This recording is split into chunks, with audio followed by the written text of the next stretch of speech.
मैं अपनी किस्मत पर जितनी खुश होती उतनी कम था, क्योंकि मेरा रिश्ता एक बहुत ही अमीर घराने से आया था। हालांकि मेरा संबंध एक मिडिल क्लास घराने से था, जहां हमारा घर दिल्ली की तंग गलियों में पुराने जमाने का बना हुआ था।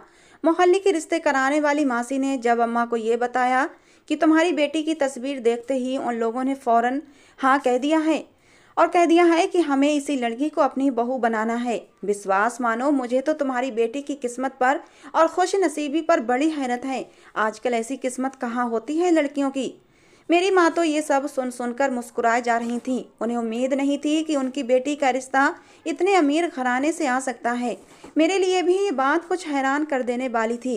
रिश्ते वाली मासी कहने लगी, कोहिनूर का हीरा है तुम्हारी बेटी। अरे इसका हुस्न देख कर तो लड़के वालों को तुम्हारे छोटे मोहल्ले और घर से भी कोई दिक्कत नहीं है। फिर वो कहने लगी कि कल वो लोग तुम्हारे घर आएंगे और हाँ, लड़का भी साथ आएगा। ये सुनना था कि मेरा दिल जोरों से धड़कने लगा था, क्योंकि हमारे घरों में ऐसा कोई रिवाज ना था कि लड़की को देखने के लिए लड़का खुद अपने माँ बाप के साथ आ जाए। मुझे लगा था मेरी माँ इस बात पर एतराज उठाएंगी या इस रिश्ते से इनकार ही कर देंगी। लेकिन मैं तो हैरान रह गई जब अम्मा ने कहा, ठीक है, हमें कोई एतराज नहीं। लेकिन मैं बड़ी नर्वस हो रही थी। ये मेरा पहला आने वाला रिश्ता था और पहली बार ही मुझे यूं किसी के सामने बैठना नर्वस कर रहा था। एक नेचुरल सी बात है, लड़की ऐसे वक्त में वैसे ही बदहवासी का शिकार होती है। लेकिन जब ये मालूम हुआ कि वो लड़का खुद भी तशरीफ ला रहा है, तो मेरा सारा कॉन्फिडेंस पानी पानी हो गया था। और मैं तो थी ही थोड़ी दब्बू टाइप की लड़की, जरा सी ऊंची आवाज सुनकर ही सहम जाती थी। मैं बस यही सोच रही थी कि कल उन मेहमानों का सामना कैसे करूंगी। अम्मा ने अगले ही दिन दोपहर को जाकर करीबी बाजार से मुझे खूबसूरत सा कढ़ाई वाला सूट लाकर दे दिया था। कहने लगी, ये लेमन कलर का जोड़ा पहनकर आना मेहमानों के सामने, ये रंग तुम पर बहुत अच्छा लगता है।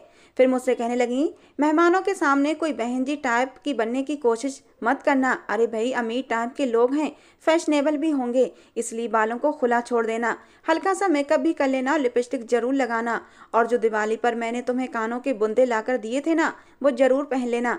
मेरी माँ का तो बस नहीं चल रहा था कि क्या कुछ मुझे न पहना दें। जिस दिन मेहमानों ने आना था, मेरे हाथ पांव घबराहट के मारे फूले जा रहे थे। अम्मा ने बाजार से सबसे महंगी वाली बेकरी से सामान मंगवाया था। मेरी माँ एक विधवा औरत थी, मेरी दो बहनें और भी थीं और एक छोटा भाई था जो कि अभी सिर्फ 12 साल का था। मैं सब बहन भाइयों में बड़ी थी। अम्मा ने रिश्ते वाली से साफ कह दिया था कि मैं दहेज में अपनी बेटी को 2 जोड़ों से ज़्यादा कुछ नहीं दे सकती। बेशक लड़का शक्ल सूरत का आम हो, बस कमाता इतना हो कि मेरी बच्ची को इज्जत की रोटी खिला सके। मेरी और कोई डिमांड नहीं है, बस उनसे कहना दहेज नहीं दे पाएंगे। लेकिन मेरी किस्मत में शायद कुछ और ही लिखा था। पहला ही रिश्ता मेरा बहुत ही अमीर घराने से आया था। मेहमानों के आने से पहले हर चीज हमारे घर में तैयार थी, लेकिन जब वो लोग घर पहुंचे तो लड़के का मुंह काफी बना हुआ था। शायद हमारा पुराना सा इलाका देखकर और छोटी छोटी गलियां देखकर उसको ये सब बुरा लगा होगा। वो तो आलीशान बंगले से आया था, बड़ी सी गाड़ी में बैठ कर आया था। उसके बड़ी सी गाड़ी कहाँ इन तंग गलियों से गुजर पाई होगी। उसे गाड़ी लाने में भी बड़ी दिक्कत हुई होगी, इसलिए शायद उसका मूड खराब था। जाहिर है ऐसे इलाकों में आना कोई आसान काम तो नहीं होता। मैं तो ये हैरान थी कि आखिर उन्हें अपनी क्लास में कोई खूबसूरत लड़की क्यों नहीं मिली। वो तो जिस लड़की पर हाथ रखते वो उनकी बहू बन जाती। फिर मेरा चुनाव क्यों किया गया था। छोटे भाई ने मेरे कमरे में आकर मुझसे कहा कि दीदी, लड़के का तो मुंह बना हुआ है, ऐसा लग रहा है जबरदस्ती उसको अपने साथ लाया गया है। दीदी, मुझे नहीं लगता तुम्हारे यहाँ दाल गलने वाली है। मैंने उसे घूर कर देखा। मैंने कहा, चल जा यहाँ से, शर्म नहीं आती बहनों से ऐसी बातें करते हुए। वो फौरन से कमरे से बाहर निकल गया। कुछ देर बाद ही अम्मा घबराई हुई कमरे में आई थी। शायद समझ नहीं पा रही थी कि इन अमीर जादों के साथ किस तरह व्यवहार करें। मुझसे कहने लगी, वो लोग ज़्यादा देर रुकने के लिए तैयार नहीं हैं, कहते हैं बस लड़की दिखा दो, इसलिए जल्दी चलो। सारा सामान तो मैंने उन लोगों के सामने सजा दिया है, चाय भी रख दी है, बस तुम कपों में डालकर उन्हें दे देना। ड्राइंग रूम तक जाते जाते मेरी माँ मुझे हर बात समझा चुकी थी। मैं जाकर सोफे पर बैठ गई। वो बस 3 ही लोग थे। एक औरत थी जो मेरी माँ की उम्र की थी, उसने पिंक कलर की साड़ी पहन रखी थी। ड्राइंग रूम में हालांकि पंखे के साथ एक एयर कूलर भी चल रहा था, लेकिन फिर भी वो अपने पसीने पोंछ रहे थे। उनमें एक नौजवान लड़की भी थी जो कमरे का जायजा ले रही थी, और तीसरा एक नौजवान लड़का था जो शक्ल सूरत में बस ठीक ही था। रंगत भी सांवली सी थी, नए नक्श भी अच्छे नहीं थे, लेकिन पहनने ओढ़ने का तरीका अच्छा था। ब्रांडेड कपड़े पहन रखे थे और अपनी शर्ट के ऊपर के बटन खोलकर पंखे की हवा लेने की कोशिश कर रहा था। शक्ल से ही बोर लग रहा था, लेकिन मुझे देखकर तीनों ही अपनी आंखें झपकाना भूल गए थे। उन दोनों औरतों की नज़रों से तो मुझे कोई फर्क नहीं पड़ रहा था, लेकिन उस लड़के का टकटकी बांधे मुझे देखना मुझे नर्वस कर गया था। मेरी नज़रें तो शर्म से जैसे जमीन में गड़ सी गई थीं। जी चाहा कि उठकर वहां से बाहर निकल जाऊं। अम्मा ने मुझे चाय देने के लिए कहा तो वो औरत कहने लगी, नहीं नहीं, पहले ही बहुत गर्मी है, चाय नहीं पियेंगे, बस शरबत ही आपने बना लिया, वही काफ़ी है। माँ की मंगाई गई महंगी बेकरी का सामान और समोसों को उन्होंने हाथ तक नहीं लगाया था। कहने लगी, हमें आपकी बेटी बहुत पसंद आई है। ये कहते हुए वो औरत जिसने पिंक साड़ी पहन रखी थी मेरे पास आकर बैठ गई। बस मेरा नाम ही पूछा था और मेरे बारे में कुछ भी जानने की कोशिश नहीं की थी।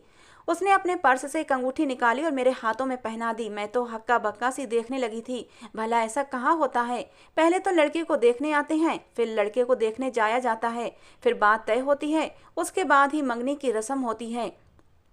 लेकिन ये औरत तो हथेली पर सरसों जमाए हुई थी। कहने लगी, हमारी तरफ से ये रिश्ता पक्का है और उस रिश्ते कराने वाली ने हमें बताया था आप लोगों को भी इस रिश्ते पर कोई ऐतराज नहीं है। मेरी माँ तो यूं खुश थी जैसे सारे मामले उन्होंने ही तय करने थे। माँ कहने लगी, जी जी, हमें भी कोई ऐतराज नहीं है। मैं हैरत से अपनी माँ को देखने लगी। लड़के के बारे में कुछ तो पूछताछ करनी चाहिए थी।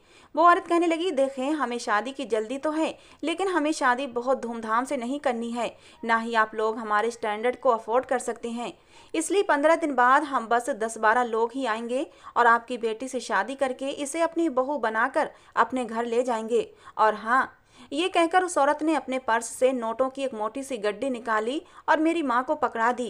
कहने लगी, शादी में खाने पीने का जो भी आपने इंतजाम करना होगा उसके पैसे मैं आपको अभी से दे देती हूँ। मैं नहीं चाहती कि हमारे मेहमानों का बोझ आप पर पड़े।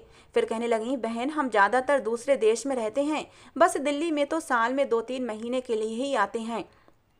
इसलिए शादी के बाद आपकी बेटी भी हमारे साथ अमेरिका चली जाएगी। ये सुनकर तो मेरी माँ की आंखें खुली की खुली रह गई थीं। खुशी के मारे उन्हें समझ नहीं आ रहा था कि वो क्या बोलें। पल भर के लिए तो मुझे भी अपनी खुशकिस्मती पर घमंड सा होने लगा था। शादी वाले दिन भी मेरी शादी का जोड़ा 10 लाख से कम का नहीं था जो मेरी ससुराल से आया था। जब मेरी विदाई हुई तो मोहल्ले वाले अपनी खिड़कियां और दरवाजे खोल खोल कर आंखें फाड़े मुझे देख रहे थे। अपने आप पर मैं गर्व से फूली नहीं समा रही थी। मैं अपनी किस्मत पर खुशी से चहक रही थी। भले ही मेरा पति देखने में आम शक्ल सूरत का था, लेकिन उसकी दौलत उसकी पर्सनालिटी को निखारने के लिए काफ़ी थी। ना मुझे उसकी सांवली रंगत से कोई प्रॉब्लम थी, ना ही उसके भद्दे नए नक्श से, क्योंकि उसके पास बेतहाशा दौलत थी। गाड़ी बंगले के सामने जाकर रुकी थी। इतना बड़ा बंगला तो मैंने कभी सपने में भी नहीं देखा था।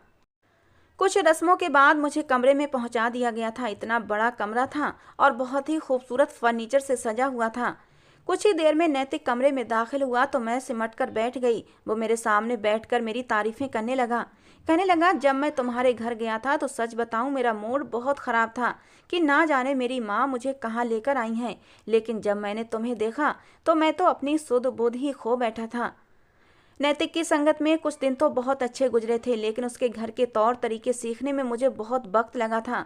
मेरी सास मुझे ज़्यादातर फैंसी साड़ियाँ ही पहनने के लिए देती थीं, जो ज़्यादातर स्लीवलेस हुआ करती थीं।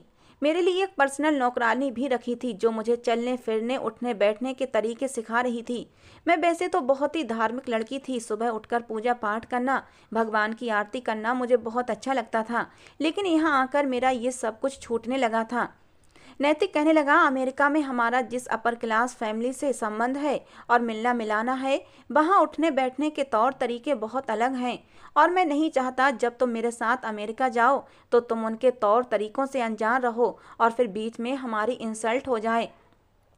कांटे चम्मच से खाना खाना, किसी मॉडल की तरह ऊंची हील पहनकर मटक मटक कर चलना, ये थे उनके तौर तरीके जिन पर उन लोगों को गर्व था, लेकिन मुझे ये सब बनावटी सा लगता था। मैं अपने पति की खुशी के लिए ये सब कर रही थी। जो साड़ियाँ मेरी सास मुझे पहनने के लिए देती थीं वो बहुत ही फैशनेबल होती थीं, बिना स्लीव की और बड़े बड़े गहरे गले वाली। उन्हें पहनते हुए मैं शर्म महसूस करती थी, बार बार खुद में सिमटने लगती। साड़ी के पल्लू से कभी अपनी कमर को छुपाने की कोशिश करती तो अभी कभी अपने गले को छुपाने की कोशिश करती, लेकिन गले इतने गहरे होते थे कि मुझे छुपाना मुश्किल था। मैंने तो कभी हाफ स्लीव कुर्ते भी नहीं पहने थे, हमेशा फुल कपड़े पहना करती थी, लेकिन यहाँ तो हाफ स्लीव की साड़ियाँ और गहरे गले वाले ब्लाउज, ऊपर से नेट की साड़ी जो मेरे शरीर को छुपाती कम और दिखाती ज़्यादा थी। 1 महीने बाद मैं अपने पति के साथ अमेरिका के सफ़र के लिए रवाना हो गई थी। मेरे लिए हैरत की बात यह थी कि मेरी सास और ननद मेरे साथ नहीं गई थीं, सिर्फ मेरा पति ही मेरे साथ गया था। वहाँ भी मेरे पति का घर काफ़ी बड़ा था, घर में नौकर चाकर भी मौजूद थे। कुछ दिन तो नैतिक मुझे अमेरिका की सैर कराता रहा, मैं बहुत खुश थी। लेकिन एक दिन नैतिक कहने लगा, मेरे दोस्तों ने हमारी शादी की खुशी में पार्टी रखी है। ये सुनकर मैं भी खुश हो गई थी। मैंने एक फैंसी गाउन पहनने के लिए निकाला तो नैतिक कहने लगा, नहीं इसे रहने दो। उसने मुझे एक शॉपिंग बैग खोल कर दिया और कहा कि ये पहनो। मैंने शॉपिंग बैग खोल कर देखा तो बहुत ही घटिया टाइप की मिनी स्कर्ट थी, जिसे देखकर मैंने हैरत से नैतिक की तरफ देखा था। मैंने कहा, मैं ये नहीं पहन सकती। तो वो मेरे पास आकर कहने लगा, कम ऑन अनु, तुम अब दिल्ली के पुराने इलाके में रहने वाली कोई गरीब लड़की नहीं हो, मेरी पत्नी हो, नैतिक आहूजा की पत्नी, एक बिजनेसमैन की पत्नी। फिर कहने लगा, फटाफट से इसे पहनो, पहली बार ही तुम्हें इसे पहनते हुए शर्म आएगी, उसके बाद तुम्हें आदत हो जाएगी। जहाँ मैं तुम्हें लेकर जा रहा हूँ, बस कुछ दिन ही जाओगी तो तुम्हारी शर्म तुम्हारे कपड़ों की तरह से कम होती चली जाएगी। माय ब्यूटीफुल वाइफ, गॉड ने तुम्हें यह हसीन रूप इसलिए थोड़ी दिया है कि इसे छुपा कर रखो, नुमाइश की जाती है तभी अच्छा लगता है। जब ये कपड़े पहनकर तुम उस पार्टी में जाओगी तो वहाँ मौजूद सारे लड़कों के दिलों पर आग लगा दोगी। उस वक्त सब मुझे हसरत की निगाहों से देखेंगे कि नैतिक की पत्नी किस कदर हसीन है। नैतिक की आंखों में उस समय अजीब सा खुमार था, अजीब सी चमक थी, लेकिन मैं परेशान थी। मैंने आज तक कभी ऐसे कपड़े नहीं पहने थे। मेरी शर्म ही मेरा जेवर थी, जिसे नैतिक मुझसे छीनना चाहता था। लेकिन इस वक्त मैं इस पोजीशन में नहीं थी कि नैतिक से इनकार कर सकती। मैंने वो कपड़े तो पहन लिए थे, लेकिन मैं बेहद नर्वस थी। बाकी की तैयारी मेरी नैतिक ने ही करवाई थी। मेरे लंबे घने बालों को भी खुला छोड़ दिया था, मेकअप भी बहुत ही हैवी करवाया था। मैं पत्नी कम और मॉडल ज़्यादा लग रही थी। मैं होश उड़ा देने वाले हुस्न को लेकर उस पार्टी में पहुंची थी, जहां पर मर्द और औरतें पहले से ही मौजूद थे।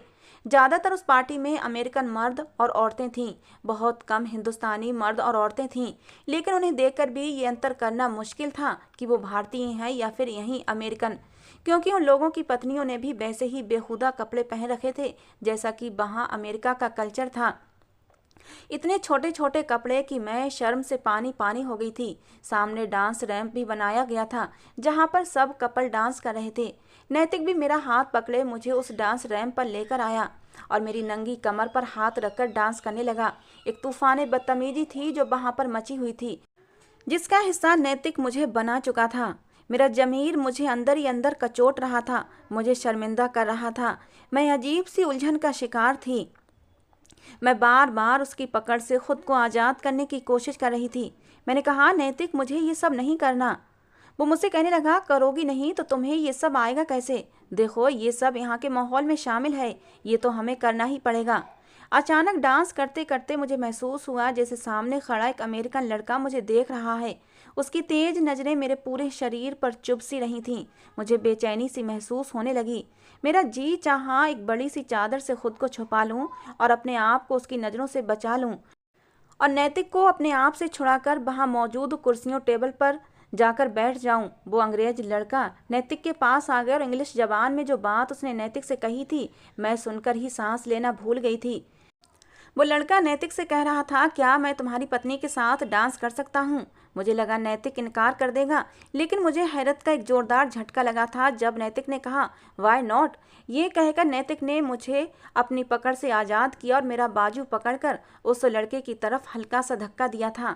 मैं लड़खड़ाकर उस आदमी के सीने से जा लगी थी। मुझे लगा जैसे मुझे किसी ने आग की भट्टी में फेंक दिया हो। मैं एकदम से उस आदमी से पीछे हटी थी। उस लड़के ने फिर से मेरा हाथ पकड़कर मुझे करीब किया था। मैं उससे इंग्लिश में अपने पास आने से उसे मना कर रही थी। मैंने कहा, मुझे आपके साथ डांस नहीं करना, आप किसी और को अपना डांस पार्टनर बना लें। मुझे तो नैतिक पर भी गुस्सा आ रहा था, कैसे मुझे अपने दोस्तों के हवाले कर सकता था। मैं नैतिक की पत्नी थी, उसकी इज्जत थी। मैं उस लड़के को मना करके वहां रुकी नहीं थी, बल्कि चलती हुई सामने रखे टेबल के पास आकर कुर्सी खींच के बैठ गई थी। वहां पर सब लोग शराब पिए जा रहे थे, एक दूसरे की पत्नियों के साथ डांस भी कर रहे थे। ये सब उनके कल्चर का हिस्सा होगा, लेकिन मेरे कल्चर का हिस्सा नहीं था। पहली बार मुझे नैतिक की पत्नी होने पर पछतावा और अफसोस हो रहा था। क्या अमीर लड़कों की गैरत मर जाती है? वो कैसे अपनी पत्नियों को अपने दोस्तों के हवाले कर देते हैं? लेकिन ये तो शायद शुरुआत थी, इसका अंत तो इससे भी ज्यादा घिनौना और घटिया था। नैतिक भी गिलास उठाकर शराब पी रहा था, अपने दोस्तों की पत्नियों के साथ रोमांटिक डांस भी कर रहा था। यहाँ दौलत थी, शराब थी, शबाब था, आने वाले सभी अमीर लोग थे, लेकिन यहाँ न शराफत थी, न शर्मो हया थी, और न ही हमारी हिंदुस्तानी सभ्यता थी। ये सब देखकर ना चाहते हुए भी मेरी आंखों से आंसू बहने लगे थे। लेकिन तभी मुझे अपने ऊपर किसी की चुभती हुई नजरों का एहसास हुआ था। मैंने चारों तरफ देखना शुरू कर दिया कि ऐसा कौन है जो मुझे इतनी देर से देख रहा है, कि तभी अचानक से मेरी नज़र उसी लड़के पर पड़ी जो नैतिक से मुझसे मेरे साथ डांस करने की इजाज़त ले रहा था। वो खामोशी से कोने में खड़ा गिलास में शराब डाले घूंट घूंट भर रहा था और मुझे ही देख रहा था। जैसे ही उससे मेरी नज़रों का टकराव हुआ था, वो मुस्कुराने लगा, लेकिन मैंने अपना रुख दूसरी तरफ बदल लिया था। कुछ देर बाद ही वो चलता हुआ मेरी टेबल के पास आ गया और मुझसे बैठने की इजाज़त मांगने लगा, लेकिन मैं तो उसकी तरफ देख भी नहीं रही थी। अपने माथे पर बल डाले अपने गुस्से का इजहार कर रही थी, लेकिन वो मुस्कुराते हुए कुर्सी खींचकर मेरे पास बैठ गया। मुझे हैरत उस समय हुई जब उस लड़के ने हिंदी में बात करना शुरू की। वो अटक अटक कर हिंदी में बात कर रहा था, लेकिन शब्द साफ थे। कहने लगा, तुम हिंदुस्तान से आया है ना? मैंने कहा, आपको कैसे पता? कहने लगा, तुम्हारी ये शर्मो हया से लगता है। हमने देखा है हिंदुस्तान की औरतें दूसरे मर्दों से गले मिलने को बुरा समझती हैं। मैंने कहा, बुरे को बुरा ही समझना चाहिए। मैं ये सोच चुकी थी कि अब नैतिक की कोई भी बात नहीं मानूंगी। वो तो मेरे धर्म, मेरी सभ्यता से ही मुझे दूर कर देगा। मुझे ये भी याद आने लगा कि जब से मेरी शादी हुई थी, मैं वक्त पर भगवान की पूजा अर्चना भी नहीं कर पा रही थी। ना जाने शादी को इतना समय हो गया था और मैं अपने भगवान के सामने बैठकर न जाने कब से उसकी पूजा की थी। इस तरह तो मैं अपने भगवान से, अपनी सभ्यता से और अपनी संस्कृति से दूर हो जाऊंगी। अभी भी वो लड़का मुझसे बातें ही कर रहा था कि जब नैतिक मेरी टेबल के पास आ गया। वो लड़का कहने लगा, नैतिक, मुझे तुम्हारी पत्नी बहुत पसंद है। नैतिक उसकी बात सुनकर बहुत खुश हुआ था। वो लड़का मेरे चेहरे की तारीफें करने लगा, कभी मेरी आंखों की, कभी मेरे बालों की और कभी मेरे फिगर की। मुझे उसके मुंह से ये सब सुन सुनकर गुस्सा आने लगा था, लेकिन नैतिक तो मुस्कुरा रहा था। वो लड़का कहने लगा, मुझे तुम्हारी पत्नी की एक चीज़ बहुत अच्छी लगती है, कभी बताऊंगा कि वो चीज़ क्या है। उस आदमी की बात सुनकर मेरा दिल बेचैन हुआ था। मैं ये प्रार्थना कर रही थी कि जल्द से जल्द ये पार्टी ख़त्म हो और मैं घर वापस जाऊं, और फिर ऐसा ही हुआ था। मैं घर आई तो मैंने नैतिक से साफ कह दिया कि मैं दोबारा ऐसी किसी पार्टी में नहीं जाऊंगी और ना ही ऐसे कपड़े पहनूंगी। मैं कोई बेशरम और इतनी आज़ाद ख्याल टाइप की लड़की नहीं हूँ जो इन तौर तरीकों को अपनाऊं। मेरी बात सुनकर नैतिक गुस्से में आ गया था। कहने लगा, क्या मतलब है तुम्हारी बात का? और उसके बाद जो बात नैतिक ने मुझे कही, मेरे होश उड़ के रह गए थे। वो कहने लगा, मैंने तुमसे शादी इसलिए नहीं की कि तुम्हें 7 पर्दों में छुपा कर रखूं। तुम जैसी गरीब लड़की से मैंने शादी इसलिए की क्योंकि तुम बहुत खूबसूरत हो। मैं तो तुम्हारी खूबसूरती की नुमाइश करना चाहता हूँ, इससे कैश करना चाहता हूँ, सबको दिखाना चाहता हूँ कि मेरी पत्नी आधे अधूरे कपड़ों में कितने लोगों के होश उड़ा सकती है। तुम नहीं जानती, औरत जितने छोटे कपड़े पहनती है उतनी ही हसीन लगती है। मुझे नैतिक की बातें सुनकर अफसोस हो रहा था। मैंने कहा, नैतिक, मैं तुम्हारी इज्जत हूँ, तुम्हारी पत्नी हूँ, तुम्हें शर्म नहीं आएगी मुझे अपने दोस्तों के सामने यूं छोटे कपड़े पहनाकर भेजते हुए? वो कहने लगा, ये सब यहाँ गलत नहीं समझा जाता। मैंने भी 2 टूक अंदाज में कह दिया, मैं ऐसा कुछ भी नहीं करूँगी। वो कहने लगा, तुम वही करोगी जो मैं चाहता हूँ, वरना मैं तुमसे ये सब कुछ ज़बरदस्ती भी करवा सकता हूँ। कौन है यहाँ जो तुम्हें मुझसे बचा लेगा? नैतिक के शब्दों से अब मुझे डर लगने लगा था। नैतिक के सोने के बाद मैं भगवान के सामने जाकर खड़ी हो गई थी और अपनी इज्जत, अपने धर्म की सुरक्षा की भीख रो रो कर मांगने लगी थी। मैं इस दलदल में नहीं फंसना चाहती थी। अगले दिन मैंने अपनी इंडियन ड्रेसेस निकाल ली। मैं सोच चुकी थी कि मैं दुनिया की ज़िंदगी की खातिर अपनी इज्जत, अपने धर्म को ख़राब नहीं करूँगी। नैतिक अभी ऑफिस से वापस नहीं आया था जब मुझे नौकर ने बताया कि नैतिक का कोई दोस्त आपसे मिलना चाहता है। मैं नहीं जानती थी कि वो कौन है और मुझसे क्यों मिलना चाहता है। मैंने कहा, अभी तो नैतिक घर पर नहीं है। नौकर कहने लगा, वो आपसे मिलना चाहता है। मैंने कहा, ठीक है, बुलाओ उसे। मैंने अपने आसपास अच्छे से दुपट्टा फैलाया और उससे मिलने के लिए लॉन्ज में ही आकर बैठ गई। आने वाला लड़का जो मुझे उस पार्टी में मिला था वही था। वो बड़े ही बोल्ड अंदाज से आते हुए मेरे सामने सोफे पर बैठ गया था और मुझे सर से लेकर पैर तक बड़े गौर से देखने लगा। कहने लगा, तुम तो बिल्कुल इंडियन लग रही हो। मैंने कहा, मैं इंडियन हूँ तो इंडियन ही लगूंगी। फिर वो जोर जोर से हंसने लगा। कहने लगा, मुझे समझ नहीं आता, जब सब औरतें एक जैसी होती हैं तो इंडियन औरतें हमसे क्या छुपाने की कोशिश करती हैं। मैं जरा सख्त शब्दों में बात कर रही थी। मैंने कहा, यही तो फ़र्क है हम हिंदुस्तानी औरतों में कि वो खुले हुए सड़े फलों की तरह नहीं होती जिन पर सारे जमाने की गंदी मक्खियाँ भिनभिनाती हुई नजर आती हैं। हमारी मिसाल कीमती खजानों से होती है जिसे छुपा कर रखा जाए। वो तो नैतिक को यहाँ के कल्चर को अपनाने का शौक है, इसलिए मैंने उसके मजबूर करने पर वो कपड़े पहन लिए थे, वरना मेरा ऐसा कोई भी इरादा नहीं था। और अब मैं पछता रही हूँ कि मैंने ऐसा क्यों किया, और मैंने अब ये सब छोड़ने के बारे में सोच लिया है। आप ये बताएं, आप यहाँ क्यों आए हैं? वो कहने लगा, जिस कंपनी में नैतिक जॉब करता है मैं वहाँ के बॉस का बेटा हूँ। फिर कहने लगा, जितनी दौलत मेरे पास है नैतिक के पास तो उसका 1% भी नहीं है। मैं नहीं जानती थी वो मुझे ये सब क्यों बता रहा है। मैंने कहा, मुझे इस बात से क्या मतलब कि आपके पास कितनी दौलत है। अगर आपको कोई कारोबारी बात करनी है तो आप नैतिक से कर लेते, और नैतिक इस समय घर पर नहीं है। जब वो आए तब आप उससे मिल लेना। वो मुझे हैरत से देखने लगा। कहने लगा, तो क्या आपने नैतिक की दौलत से इम्प्रेस होकर उससे शादी नहीं की? मैंने कहा, नहीं, वो मुझे अमेरिका की बजाय हिंदुस्तान में ही रखता तब भी मुझे कोई एतराज़ नहीं था, बल्कि मुझे खुशी होती। आप बैठें, वो आने ही वाला होगा, मैं आपके लिए चाय बनवा देती हूँ। ये कहकर मैं किचन में चली गई। चाय का इंतजाम करके जैसे ही मैंने चाय टेबल पर लगाई, नैतिक भी आ चुका था। उस लड़के को अपने घर में देखकर वो हैरान था। फिर बड़ी ही खुश दिली से वो उससे मिला था। मैं चाय रखकर वहाँ से जा चुकी थी। 2 घंटे तक वो लड़का और नैतिक आपस में बैठे ना जाने क्या क्या बातें करते रहे। उसके जाने के बाद जब नैतिक कमरे में आया तो बहुत खुश था। कहने लगा, आज एक बहुत ही खूबसूरत सेक्सी सा ड्रेस पहन के तैयार हो जाना, पीटर ने हमें अपनी खास पार्टी में बुलाया है अपने घर पर। मैंने कहा, मुझे ना तो इस तरीके की ड्रेसेस पसंद हैं और ना ही ऐसी किसी पार्टी में जाना। मेरा ये कहना था कि गुस्से से नैतिक मेरे पास आया और मेरा बाजू दबोच कर कहने लगा, मेरी शराफत का नाजायज फ़ायदा मत उठाओ, जैसा कह रहा हूँ वैसा करो। पहली बार मैंने नैतिक का ऐसा रूप देखा था, लेकिन मैं अब और ये बेशर्मियों वाला काम नहीं कर सकती थी। मेरे बार बार मना करने पर उसने खींचकर मेरे मुंह पर थप्पड़ मारा था। कहने लगा, तुमने जो पहनना है पहनो, लेकिन मेरे साथ तुम आज रात जरूर जाओगी। मैं रोने लगी, लेकिन नैतिक के लाख कहने पर भी मैंने एक इंडियन ड्रेस ही पहनी थी और उसके साथ पार्टी में चली गई। वो लड़का मुझे देखकर मुस्कुराने लगा। कहने लगा, मुझे इंडियन ब्यूटी बहुत इम्प्रेस करती है, पागल हो जाता हूँ ढकी छुपी औरत को देखकर। मुझे उस लड़के से नफरत महसूस हो रही थी, क्योंकि उसके कहने पर नैतिक मुझे यहाँ लाया था। वहाँ पर बस वो आदमी था या उसकी पत्नी, जो तेज बेहुदा गाने पर डांस करती हुई नैतिक के गले का हार बनी जा रही थी। खाने के बाद उस लड़के ने जो फरमाइश नैतिक से मेरे बारे में की थी, उसे सुनकर मेरे होश उड़कर रह गए थे। वाइफ स्वैपिंग के लिए कह रहा था, यानी कि पत्नियों की अदला बदली। मेरा दिल यूं था कि धड़कना भूल गया था। ये कैसी इच्छा रखी थी उस लड़के ने। और सबसे तेज झटका तो मुझे उस समय लगा जब नैतिक ने खुशी खुशी उसकी बात मान ली थी और फिर मुझे उसके हवाले करके उसकी पत्नी को अपने साथ ले जाने लगा। उसकी पत्नी भी खुशी खुशी नैतिक की बाहों में बाहें डाले जाने को तैयार थी।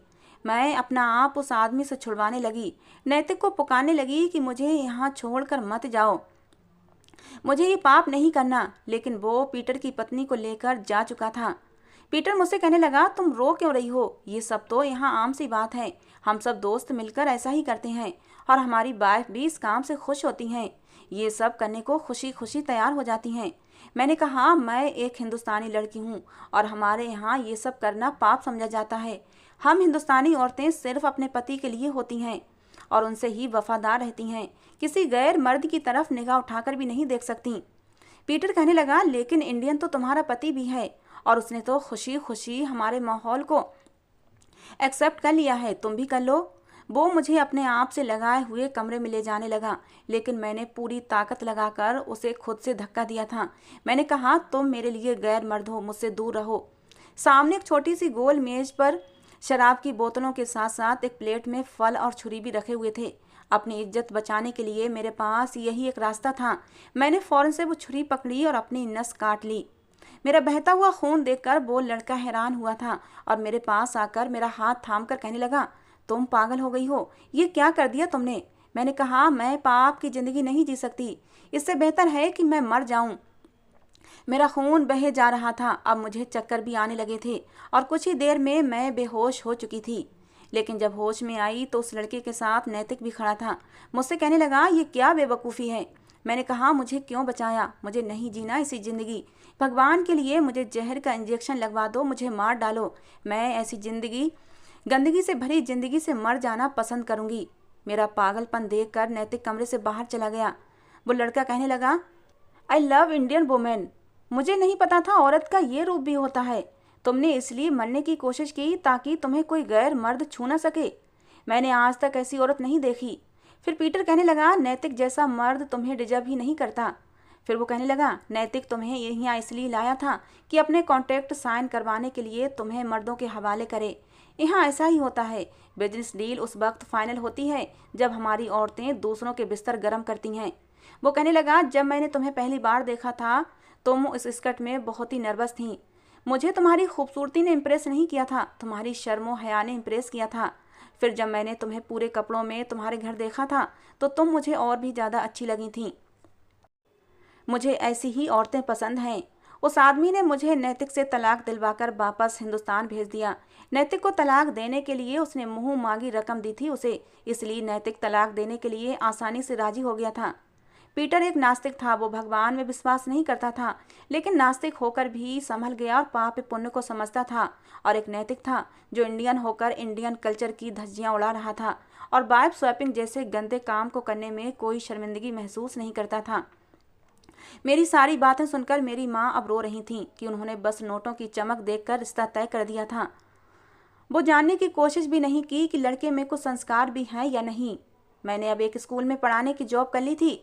कुछ ही महीने गुजरे थे कि एक दिन मैं स्कूल से घर वापस आई तो सामने वही अमेरिकन लड़का खड़ा था, लेकिन उसे देखकर मुझे हैरत का झटका लगा था। मैंने कहा, पीटर आप? वो कहने लगा, पीटर नहीं कृष्णा, मैंने हिंदू धर्म अपना लिया है और मैं दिल से हिंदू हो चुका हूँ। ये सुनकर मुझे बहुत खुशी हुई थी। फिर वो कहने लगा, तुम्हारी शर्मो हया ने मुझे बहुत इम्प्रेस किया था, इसलिए मैंने हिंदू धर्म को स्टडी करना शुरू कर दिया और मेरे दिल में इस धर्म को अपनाने की इच्छा हुई। लेकिन जब मैंने हिंदू धर्म अपनाया तो मेरी पत्नी मुझे छोड़कर चली गई और इसीलिए हिंदुस्तान आया हूँ ताकि एक हिंदुस्तानी लड़की से शादी करके अपने लिए एक ऐसा साथी चुन सकूँ जो सिर्फ और सिर्फ मेरे साथ वफादार रहे, मेरे अलावा किसी की तरफ निगाह उठाकर भी ना देखे। क्या तुम मेरी साथी बनोगी? मुझे भला क्या एतराज हो सकता था। मैंने खुशी खुशी कृष्णा के साथ शादी कर ली। कृष्णा मुझे अपने साथ अमेरिका ले गया और उसने मुझे फोर्स नहीं किया था कि मैं उसका कल्चर अपनाऊं, बल्कि मैंने अपना इंडियन कल्चर अपनाया था और कृष्णा भी मेरे ही रंग में रंग गया था। वो मुझसे इतनी मोहब्बत करता है कि मैं अपने भगवान का जितना धन्यवाद करूं कम है कि उसने मुझे इतना अच्छा जीवन साथी दिया था। दोस्तों, क्या जमाने के साथ कदम से कदम मिलाकर चलने के लिए हमें अपनी सभ्यता, संस्कृति और धर्म को पीछे छोड़ देना चाहिए? अपनी राय कमेंट बॉक्स में जरूर दें। दोस्तों, आज की हमारी ये कहानी आपको कैसी लगी जरूर बताना। पसंद आई हो तो प्लीज लाइक करना। रोज एक नई कहानी सुनने के लिए हमारे चैनल को भी सब्सक्राइब करना। कहानी को पूरा अंत तक सुनने के लिए आप लोगों का बहुत बहुत धन्यवाद। दोस्तों, मिलते हैं अगली किसी नई कहानी के साथ।